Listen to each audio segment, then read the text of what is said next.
আচ্ছা, আজকের এই ভিডিওটা আমি স্টার্ট করছি। আচ্ছা, আমি তোমাদের আগের ভিডিওতে বলেছিলাম একটা চেকের ফরম্যাট সম্বন্ধে তোমাদের আমি দেখাবো। জাস্ট একটা চেকে কী কী থাকে, বা একটা চেকের মধ্যে যে যে জিনিসগুলো থাকে বা যে যে কম্পোনেন্টগুলো থাকে, সেই কম্পোনেন্টগুলোর ডেফিনেশন কী বা সেই কম্পোনেন্টগুলো কী অ্যাকচুয়ালি। তো এই হচ্ছে এই যে চেকটা দেখছো, এটা হচ্ছে একটা সিম্পল চেক। এটা একটা সিম্পল চেক, একটা চেকের ফরম্যাট। এটা একটা ব্যাংকের চেক, ঠিক আছে? এটা একটা পার্সোনালাইজ ব্যাংকের চেক। তো দেখে মনে হবে যে সিম্পল একটা চেক, এই চেক সম্বন্ধে সবাই জানে। চেক তো আমরা সবাই দেখি, ছোটো থেকে আরম্ভ করে বড়রা বা বয়স্ক লোকেরা সবাই চেক সম্বন্ধে আমরা সবাই জানি। চেক দেখলেই আমরা চিনতে পারি চেকটা কী। একটা চেক হচ্ছে জাস্ট টাকা তোলার জন্য বা কাউকে পেমেন্ট করার জন্য একটা instrument in place of cash. তো এই যে চেক, এই চেকের মধ্যে যে যে কম্পোনেন্টস থাকে বা কী কী ছোটো ছোটো করে লেখাতেই কম্পোনেন্টসগুলো থাকে, অনেক ক্ষেত্রেই অনেকেরই এটা জানা বা অজানার, এটা অজানার বা জানার জন্য, এটা অজানার বিষয় বা অনেকে জানতে চায় বা জানার বিষয়, জানা উচিত। শেখার কোনো শেষ নেই, ঠিক আছে? যে কোনো জিনিসের কোনো কিছু শিখতে গেলে তার ডেপথে যেতে হয়। আমরা একটা সিম্পল এই চেক নিয়ে আমি যখন এখানে আলোচনা করছি, অনেকে এটা ভাবতে পারে যে এই সিম্পল একটা চেক, এ তো চেক তো সবাই জানে। চেক তো একটা, আমরা সবাই চেক দেখেছি। চেকের একটা ফরম্যাট, চেক কীরকম দেখতে হয়, চেক কীভাবে লিখতে হয়, চেক দিয়ে কী কাজ হয়, চেক দিয়ে টাকা সবাই জানে। চেক দিয়ে চেকে উইথড্র, চেক দিয়ে টাকা তোলা হয়, বা চেক ডিপোজিট করে সেখানে আমরা কোনো অ্যাকাউন্টে জমা করতে পারি, বা চেক দিয়ে কাউকে পেমেন্ট করতে পারি, সবই করতে পারি। তো এগুলো তো আমরা সবই জানি, নর্মাল জিনিস। কিন্তু একটা চেকের মধ্যে যে বিভিন্ন রকম কম্পোনেন্টস থাকে, তার যে ডেফিনেশনগুলো বা তার বিভিন্ন রকম যে তার মানে, সেইটা জানতে গেলে এগুলো একটু ডেপথে যেতে হবে। তো আজকে আমি সেই জন্যই একটা চেকের ফরম্যাট তোমাদের দেখাচ্ছি। এটা একটি ব্যাংকের চেক, ব্যাংকের নাম কানাড়া ব্যাংক, ঠিক আছে? এটা একটা পার্সোনালাইজ চেক। তো আমি কি বলেছিলাম, আমার যে আগের যে দুটো ভিডিওতে আমি চেকের কন্টেন্ট সম্বন্ধে আলোচনা করেছিলাম, চেক কাকে বলে তার সম্বন্ধে আলোচনা করেছিলাম, এবং চেকের যে তিনটে সেগমেন্ট, পেই, ড্রয়ার, ড্রয়ি এবং পেই, ঠিক আছে? এই সমস্ত ব্যাপার নিয়ে আলোচনা করেছিলাম। তো এবার আমি একটা চেকের ফরম্যাট তোমাদের আজকে এই ফরম্যাট দিয়ে তোমাদের বোঝাবো যে একটা চেকের মধ্যে কী কী থাকে। তো ফার্স্টে আমি দেখাই, দেখো এই যে অপশানটা হচ্ছে চেকে যে এই অপশানটা হচ্ছে ব্যাংকের নাম। যে ব্যাংকের নাম থাকবে, সেই যে ব্যাংকের চেক হবে সেই ব্যাংকের নামটা এখানে থাকবে। যেমন এটা হচ্ছে কানাড়া ব্যাংকের চেক, তো কানাড়া ব্যাংকটা এখানে লেখা আছে, ইংলিশে লেখা আছে, এখানে হিন্দিতে লেখা আছে, ঠিক আছে? এবার আমি আমার কম্পোনেন্টসে মানে কন্টেন্টে বলেছিলাম কী কী ব্যাংকের, ব্যাংক ব্রাঞ্চ, যে ব্যাংক তার ব্রাঞ্চের অ্যাড্রেসটা থাকবে। এখানে যেমন কলকাতা নাগেরবাজার ব্রাঞ্চ, ওয়েস্ট বেঙ্গল 7,28,000, ঠিক আছে? এটাকে বলে আইএফএসসি কোড। এই যে আইএফএসসি কোডটা ঠিক অ্যাড্রেসের নিচে মেনশন থাকবে। এই কানাড়া ব্যাংকের এই ব্রাঞ্চের আইএফএসসি কোড কি CNRB 0003053। আচ্ছা, এই আইএফএসসি কোডটা কী জিনিস? আইএফএসসি কোডটা দেখো আমি লিখেছি এখানে। আইএফএসসি কোডটা হচ্ছে ইন্ডিয়ান ফাইন্যান্সিয়াল সিস্টেম কোড, যেটা নিয়ে আগের দিন আমি তোমাদের বুঝিয়েছিলাম।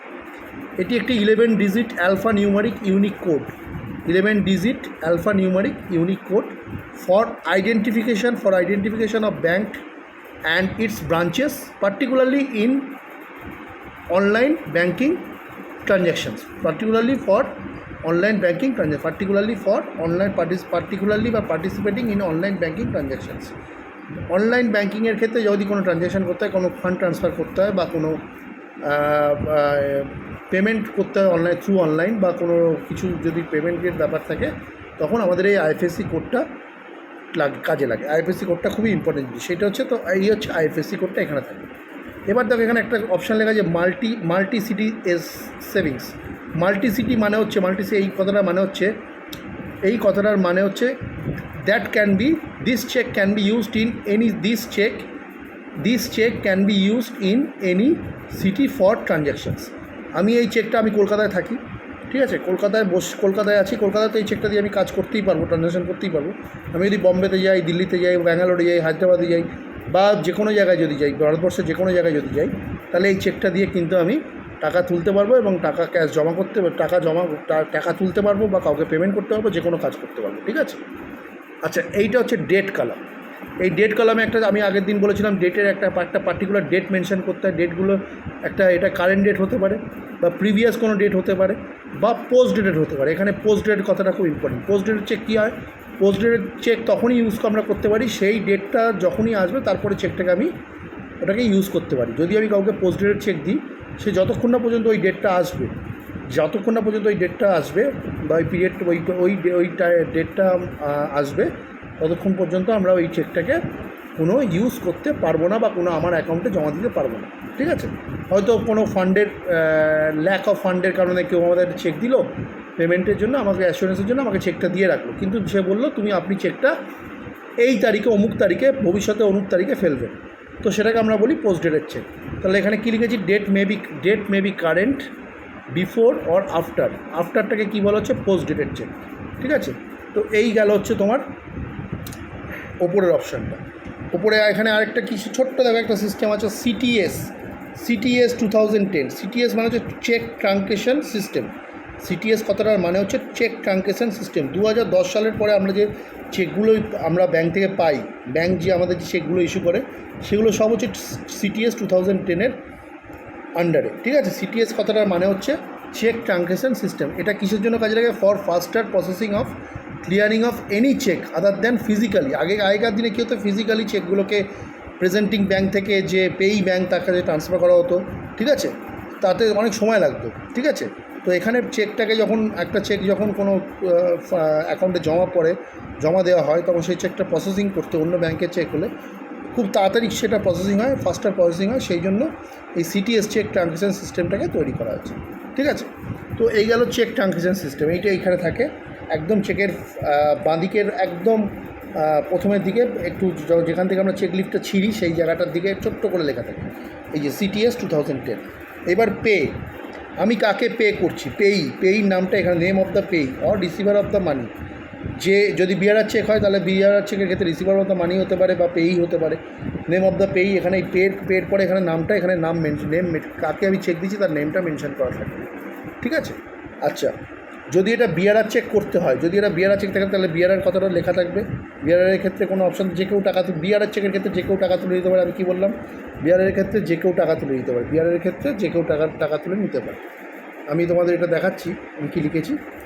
ইফ ইট ইজ এবার যদি বিআরআর চেকটাকে আমি যদি অফ করে অর্ডার চেক করতে চাই, যদি বিআরআর চেকটাকে অফ করে আমি অর্ডার চেক করতে চাই তাহলে এই বিআরআরের কথাটার জায়গায় এখানে একটা লাইন টেনে দেবো বা কেটে দেবো, তাহলে সেটা অর্ডার চেক হয়ে গেল। ঠিক আছে, আমি এখানে কী লিখেছি তোমরা বন্ধুরা ভালো করে লক্ষ্য করো। If it is struck off মানে আমি যদি ওটা কেটে দিই, বিআরআর কথাটা কেটে দিই, then it can be called order cheque, order cheque. ঠিক আছে, এই গেল হচ্ছে বিআরআর কথাটার অর্থ। এখানে বিআরআর কেটে দিলে অর্ডার হয়ে যাবে। এছাড়া ইন জেনারেল সেন্সে আমরা যাকে পে করছি তার নামটা এখানে থাকবে পুরো ওয়ার্ডে ফুল। যে অ্যাকাউন্ট যদি কাউকে অ্যাকাউন্ট পেই চেক দিই তাহলে তার অ্যাকাউন্টের নামে তার যে নামে অ্যাকাউন্ট ঠিক সেই নামটা এখানে মেনশন হবে। অথবা যদি আমি কাউকে বিআরআর চেক দিই তাহলে যে একটা নাম মেনশন করতে হবে, সেই নামটা যে নামটা যাকে দিচ্ছি তার নামটা মেনশন করলেই হবে, অন্য কেউ সে টাকাটা তুলতে পারে। ঠিক আছে, আর যদি অর্ডার চেক হয় তাহলে যে নামটা এখানে মেনশন করা থাকবে যে নামটা এখানে মেনশন করা থাকবে সেই নামটার উল্লেখ থাকবে, বা সে যদি কাউকে অথরাইজ করে তাহলে সে ওই টাকাটা তুলতে পারে। ফাইন, এবার হচ্ছে রুপিসের ক্ষেত্রে কী হবে, ইন ওয়ার্ডে ধরো আমি 10,000 টাকার একটা চেক কাটছি, তাহলে এখানে কী লেখা থাকবে, রুপিস TN10,000 এখানে ওয়ার্ডে লেখা থাকবে, অ্যামাউন্টটা এখানে ওয়ার্ডে লেখা থাকবে, আর এখানে অ্যামাউন্টটা ফিগারে লেখা থাকবে, লেখা থাকবে। আচ্ছা, যার অ্যাকাউন্ট নেম প্রত্যেকটা চেকের ক্ষেত্রে এখন যে কোনো ব্যাঙ্ক যে চেক দেবে সেখানে যে অ্যাকাউন্ট নেমটা হবে সে, যেমন আমার নাম হচ্ছে অয়ন মুখার্জি, আমার নামটা এখানে মেনশন করা আছে, দেখো আমার নামটা এখানে মেনশন করা আছে। ঠিক আছে, আচ্ছা এবার হচ্ছে অ্যাকাউন্ট নাম্বার যদি মেনশন না থাকে তাহলে সেই চেকের কোনো ভ্যালিডিটি থাকে না। এই হচ্ছে আমার অ্যাকাউন্ট নাম্বার হচ্ছে এইটা, this is my account number, এটা হচ্ছে আমার account number of the account holder. এই অ্যাকাউন্টের এই যে অয়ন মুখার্জি, এই অ্যাকাউন্টের অ্যাকাউন্ট নাম্বার হচ্ছে এইটা, এটা হচ্ছে চেক নাম্বার। আচ্ছা, এইবার এখানে দেখো, এখানে প্লিজ সাইন অ্যাবাভ বলে একটা কথা আছে।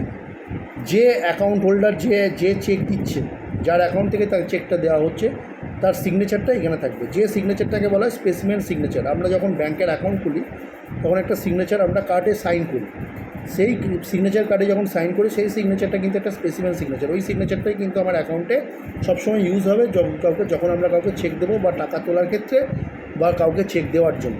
ঠিক আছে, তো এখানে সিগনেচার অফ দ্য অ্যাকাউন্ট, সিগনেচারটা খুব সাবধানে যেরকম যে আমরা স্পেসিমেন সিগনেচারে করেছি সেই সিগনেচারটাই আমাদের এখানে করতে হবে, সেই স্টাইলেই সিগনেচারটা করতে হবে, যেন কোনো এদিক ওদিক না হতে পারে।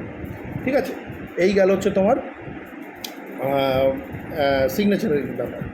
এইবার দেখো এখানে একটা কথা লেখা আছে, যেটা আমি আগে ওপরে এই ক্ষেত্রে বলেছিলাম, এই যে multi city savings, multi city সেভিংসের ক্ষেত্রে যেটা বলেছিলাম, যে কোনো শহরে আমরা এই চেকটা, যেটা লেখা মানে আমরা যে কোনো জায়গায় যে কোনো শহরে এটা ইউজ করতে পারি। এইটা কি লেখা আছে, payable at per at all branches in India. ইন্ডিয়াতে যতগুলো কানাড়া ব্যাংকের ব্রাঞ্চ আছে সেই ব্রাঞ্চে কিন্তু আমরা এই চেকটাকে ট্রানজ্যাকশানের জন্য ইউজ করতে পারি। সেই জন্য এখানে একটা লেখা আছে payable at per at all branches in India, payable at per at all branches, payable at per at all branches in India.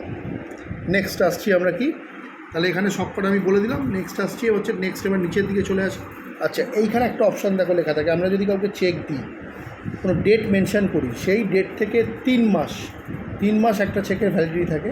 যেমন এখানে লেখা আছে valid for 3 months only from the date of instrument. এখানে যে ডেটটা লেখা থাকবে, এইখানে যে ডেটটা লেখা থাকবে, সেই ডেট থেকে 3 মাস এই চেকটা ভ্যালিডিটি থাকবে, আদারওয়াইজ চেকটা ইনভ্যালিড হয়ে যাবে। আদারওয়াইজ ওই ডেটের মধ্যে যদি 3 মাসের মধ্যে যদি ডেটটা ইউজ না হয়, চেকটা যদি ইউজ না করি আমরা, তাহলে কিন্তু চেকটা ইনভ্যালিড হয়ে যাবে।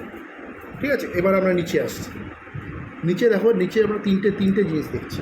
ঠিক আছে, নিচে আমরা 3টে জিনিস দেখছি। এখানে যেটা অপশান হচ্ছে, দেখো এখানে চেক নাম্বার, এই যে 6 ডিজিটের যে নাম্বারটা 564919, এটা হচ্ছে চেক নাম্বার। এখানে দেখো চেক নাম্বার 6 ডিজিটস, এইটা খুব ইম্পর্টেন্ট জিনিস। এটা কি আছে, এটাকে বলা হয় এমআইসিআর কোড 70001508, যেটা হচ্ছে এই কানাড়া ব্যাংকের জন্য অ্যাপ্লিকেবল। ঠিক আছে, এটা একটা 9 ডিজিট নাম্বার। এটার ফুল ফর্ম হচ্ছে magnetic ink character recognition. Magnetic ink character recognition, এটা কিসের জন্য লাগে? It is a unique 9 digit code to identify a bank and branch. মানে এটা ইউনিক কোড, যে কোনো ব্যাঙ্ক ব্রাঞ্চের ক্ষেত্রে এটা হচ্ছে একটা ইউনিক কোড। ঠিক আছে, এই কোডটা কখন ইউজ হয়? এই কোডটা ইউজ হয় যখন কোনো ট্রানজ্যাকশানের, এই চেকটা কোনো ইসিএস ক্রেডিট স্কিমের মধ্যে যেরকম পার্টিসিপেট করার জন্য যখন ইসিএস করা হয়, থ্রু ইসিএস যদি কোনো কাজ হয়, তখন এই এমআইসিআর কোডটা কিন্তু কাজে লাগে। বা ডিফারেন্ট, এটা প্রত্যেকটা ব্যাংকের জন্য কিন্তু, প্রত্যেকটা ব্যাংকের ক্ষেত্রে, প্রত্যেকটা ব্রাঞ্চের ক্ষেত্রে এটা আলাদা হয়ে থাকে। ঠিক আছে, it is for ECS for transfer of funds via cheque. যদি আমরা ইসিএস করি ভায়া চেক, মানে চেকের থ্রুতে, তখন এই এমআইসিআর কোডটা লাগে। এখানে দেখো ফার্স্টে এখানে কতগুলো ডিজিট আছে, 9 ডিজিট। এখানে কতগুলো ডিজিট আছে আমি দেখলাম, 9 ডিজিট। এখানে হচ্ছে 9টা ডিজিট আছে। দেখো এই যে 9টা ডিজিট আমি দেখছি, এখানে দেখো 9টা ডিজিট আছে। 9টা ডিজিটের, আবার 9টা ডিজিটের কিন্তু একটা মানে আছে। ফার্স্ট 3টে ডিজিট, ফার্স্ট 3 ডিজিট আমরা কী কাজে লাগে? ফার্স্ট 3 ডিজিট হচ্ছে রিপ্রেজেন্ট দ্য সিটি। এই যে 700 যে অপশন, 700 যে ডিজিটগুলো, এই 3টে ডিজিট কিন্তু এই সিটিকে, মানে ক্যালকাটাকে সবসময় ক্যালকাটাকে রিপ্রেজেন্ট করে, মানে সিটিকে রিপ্রেজেন্ট করে, এই সিটিকে। নেক্সট ডিজিটটা ব্যাঙ্ক কোড। এই যে তারপরে যে 3টে কোড আছে দেখো, 015টা হচ্ছে ব্যাঙ্ক কোড, 015টা হচ্ছে ব্যাঙ্ক কোড, হচ্ছে ব্যাঙ্কের কোড। আর লাস্ট 3 ডিজিটটা কি? Branch of the bank. কোন ব্রাঞ্চের এই ব্যাঙ্কটা, এই ব্যাঙ্কটা কোন ব্রাঞ্চের, এর ব্রাঞ্চটা কি? এটা নাগেরবাজার ব্রাঞ্চ, এইটা দেখলে আমরা বুঝতে পারবো, 048। ঠিক আছে, তো এখানে 3টে পার্টে আমরা 9টা ডিজিটের একটা এমআইসিআর কোড হয়, তাকে আমরা 3টে পার্টে ভাগ করি। একটা পার্ট হচ্ছে রিপ্রেজেন্ট দ্য সিটি, ফার্স্ট 3টে পার্ট। সেকেন্ড 3টে পার্ট ব্যাঙ্ক কোডকে রিপ্রেজেন্ট করে। আর লাস্ট যে 3টে পার্ট থাকে তারা ব্রাঞ্চ অফ দ্য ব্যাঙ্ক। এবার আইএফএসসি কোডটা আর এই এমআইসিআর কোডটা কিন্তু এটা অলওয়েজ স্পেসিফিক আর unique for every bank branch. যে কোনো ব্যাঙ্ক ব্রাঞ্চের ক্ষেত্রে এটা কিন্তু ইউনিক। ঠিক আছে, তো এই হলো একটা চেকের ফরম্যাট। বন্ধুরা, তোমরা আমি যে কথাগুলো বললাম, এটা পারলে একটু রিপিটেডলি শুনবে, কারণ আমরা একটা সিম্পল চেক এটা দেখে মনে হচ্ছে, কিন্তু চেকের মধ্যে, তার মধ্যে যে কম্পোনেন্টসগুলো থাকে সেগুলো বোঝা বা জানা সম্বন্ধে জেনে রাখাটা খুবই দরকার। ঠিক আছে, তো আমি আগের ভিডিওতে বলেছিলাম যে আমি একটা চেকের ফরম্যাট তোমাদের দেখাবো, তো সেটা আমি আজকে করলাম। নেক্সট ভিডিওতে আমি ক্রস চেক বা অ্যাকাউন্ট পে চেক কাকে বলে সেটা নিয়ে আলোচনা করব। নমস্কার।